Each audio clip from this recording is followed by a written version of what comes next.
Hey guys, welcome back to the channel. Did you all know that Stranger Things had another season out right now? We didn't know, but when we found it, we watched it, and we're going to talk about it now.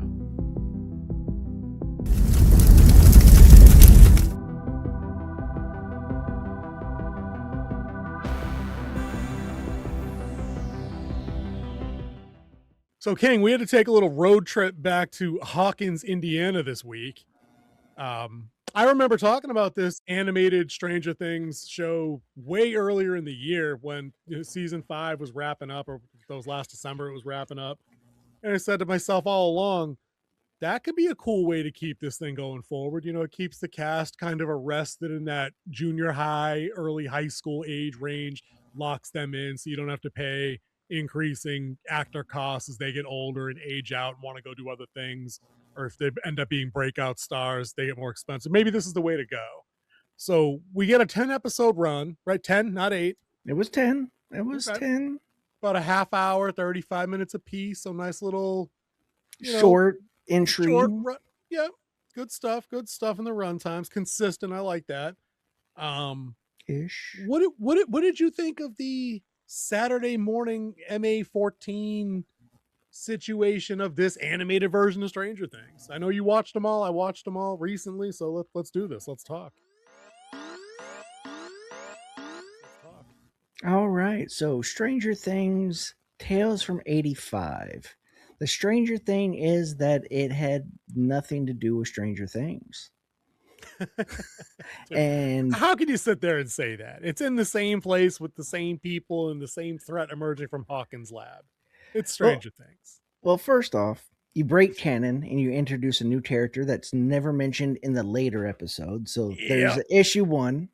Yeah. Number 2, it was just hard to watch. The animation style is not my cup of tea. It was hard.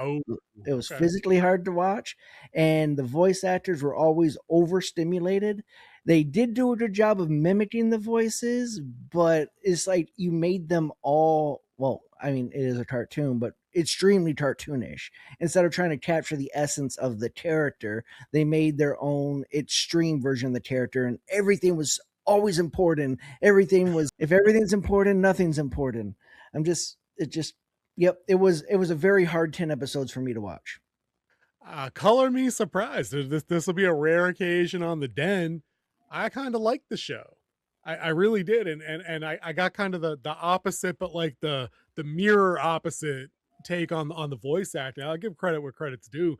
I think they cast people that got as close to those voice patterns of the original cast from when they were about that age, that 12, 13, season 1, 2 era of the show age. But you're right. They definitely turned the drama up to like 11, but no pun intended. But I remember saying at various times while talking about season 1 that one of the things I liked that I thought the Duffer brothers hit correctly about writing characters that age is to characters that are 12 and 13, everything is important. So when they're like, we have to go right now, like that's how 12-year-olds talk. Like they get super into it, but it was dialed up for dramatic effect. That's for damn sure. But they sounded spot on, especially Dustin and Lucas. I thought they were dead ringers for the two live acting. I did say that they sounded the same. It just their speech patterns turned all the way up. Yeah, it was just way too much. Like Dustin, I think it made Dustin seem dumber. And Dustin's a very smart kid. For sure. They also, with Dustin, I'll give you that. Dustin was always the super brain in their group, right? But here he seemed to be already leaning more into how he was at like season 5. Like he's more of the riskier, adventuring, go-getting one, and not the one that's always panicked about the disaster that's going to come through. You know, so the personality was a little off there, but the voice was I thought spot on. Yeah, they made him post Eddie when he's pre Eddie. Right. Well before pre Eddie. I'm surprised you did not like the animation though. I thought it was pretty close to like that Spider-Verse style, and I thought you were into that. It was not close to the Spider-Verse style. There was something off about this. It just did not look right to me. Like I like the Spider-Verse. I like the way they did it, the way the characters move. This, I'm just like, this is bad. Well, they're not identical styles. I just thought it was close enough for me that I liked it. Yeah, it's like I did not like it. It's just like when I was flipping through the old D- the other day, and they had DuckTales on. I'm like, wait a minute. Yeah. DuckTales used to look a lot better than this crap they have on. And then I went back New and Tales is oh, bad. then New I went and Tales is looked at bad. it and I was like, oh, yeah, why are we going backwards with animation when we have better tools? Like we have Pixar. Pixar makes great animation stuff. Why are we going back to like we're hiring kindergartners to start animating now? I'm just saying. That's the problem. Yeah, there's technique and there's style, right? Technique is I mean that's mechanically how skilled you are doing the thing. I think it's a style problem that you're talking about more than anything. We're just drawing more simplified images that don't look like they have any life in them. I'll give you that. And that's one of the things Pixar absolutely excels at is matching style to the technique. When they're And on, they hit. and then when you're dropping into the middle of a series that's already been ironed out, it is done. There is no conformity date. It is done. Just they dropped the ball on the final season, like dropped it 100%. like and let the other team score a touchdown and then a field goal and then run it back. And then they just gave the ball back to them again. That's when they picked it up and dusted it off and and had time to. Then they. That's then a Waterboy reference, boys and girls. Dude, yeah, they. I think that's my biggest complaint of the show of the 10 episodes is exactly piggybacked on what you just said. I think by the time season 5 is cut and done, right? We've now had 3 seasons of that show where literally nobody of substance is in any real danger at all ever. Mm-mm. So it's really hard to get invested in a prequel series now, on top of the usual challenges of getting invested in a prequel series because you know where the outcome is. Mm-hmm. We knew nothing bad was going to happen. I knew nothing bad was going to happen to the new cast member at all. There was no chance they were going to go that route. The ship has sailed on endangering characters in that way, which is sad because I thought that tension worked in like season 1, season 2. It worked in the show's favor. Like Bob Newby, like holy crap, they killed Rudy. What's going on here? You know, and it wasn't for like shock value only. Like it narratively drove Joyce for the next 3 years. Yeah. So I did have a nitpick with that. The danger level was it was. And then you add a new character who has a mother that's now like in there. You have the sabbatical for the science teacher that's never mentioned later on. This new character never mentioned later on. They have zero influence on them going forward. They don't even have like.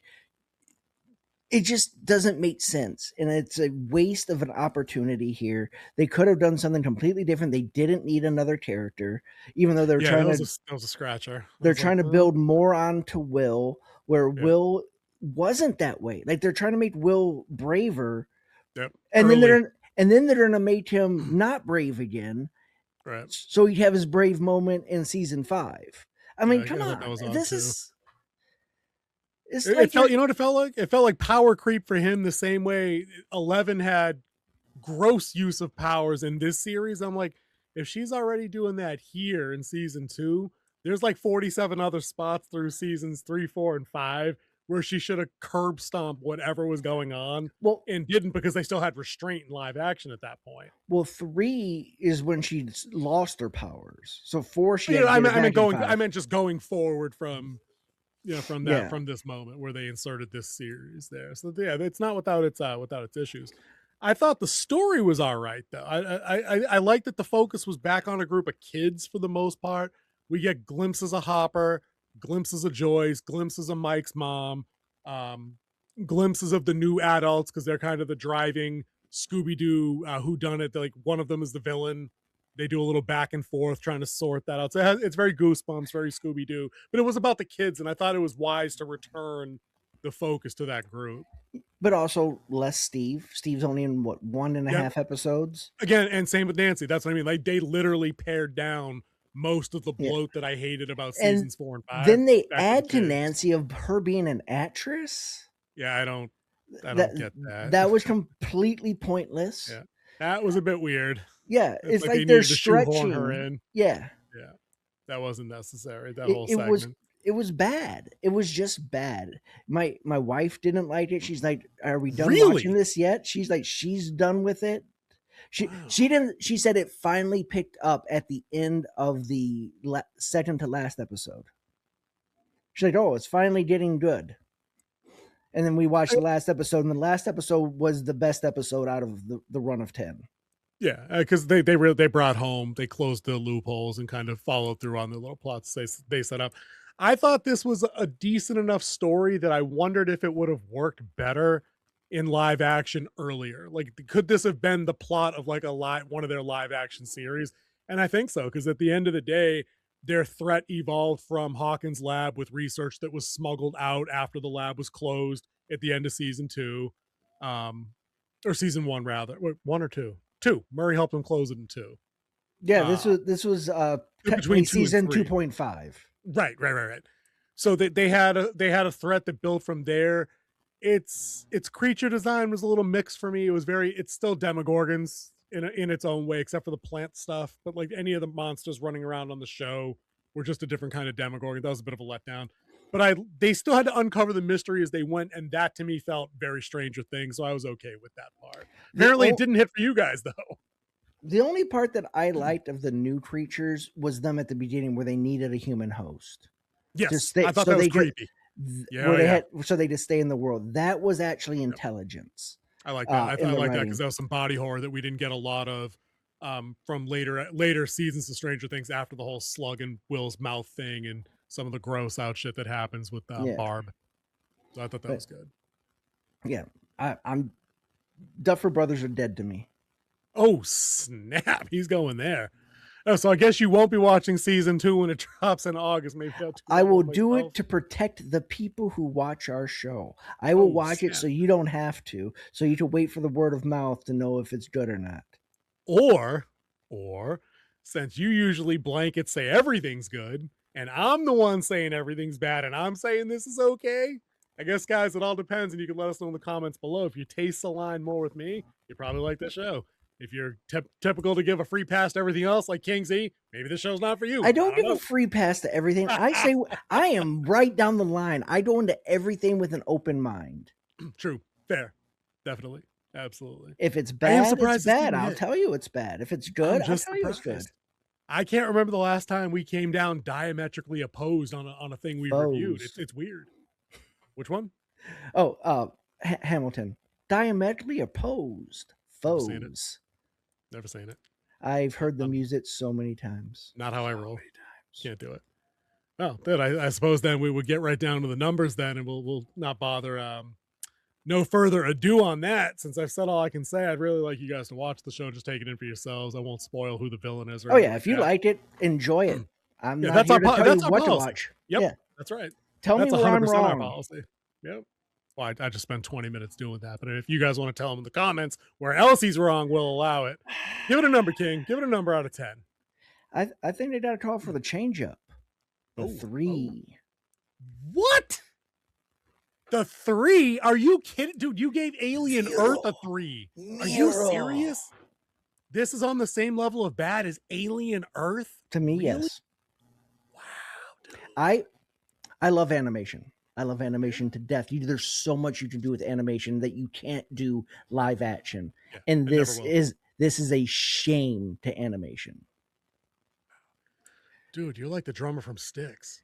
No one knows who you are. Wow. 3. I'm telling you. I mean, I'm not going to give it a 9, but 3. The only thing that I've seen that I will put under this is that Thanksgiving movie. Dude, that was a great movie.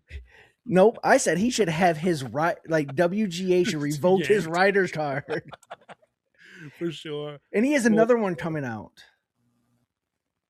Thanksgiving 2. Oh no, and another movie that comes out, I think, later this year. Oh, I forgot what it was. That was on one of our radar videos, like down the line. Dude, I'm not gonna sit here and tell you this is the best thing I've ever seen. It doesn't hit anywhere on like any of the emotional beats like season 1 did. There's nothing there like that. The mystery is the whodunit Scooby-Doo thing about who the villain really is that caused the disaster of the experiment, and that's it. Like that's all there is to it. The animation, if it hits, it'll work for you, or it doesn't. I liked it. King didn't like it. I'm not gonna sit here and tell you this is the best thing they could have done. But I'm sitting here to tell you it's not a bad way to burn a rainy Saturday, Sunday afternoon. So I give it a straight 7. No, I'd rather rearrange my sock drawer. You can do that in 2 minutes. You know what I mean? And then you got a lot of time to fill with Stranger Things Tales from Hey, 85. I'll make toast with a hairdryer. It doesn't matter. Woof. He's watching paint dry and not listening to Dustin scream into that headset. We got to meet there right now. Like, I guess that's not for you. Why he All right. completely robs Dan blind with food.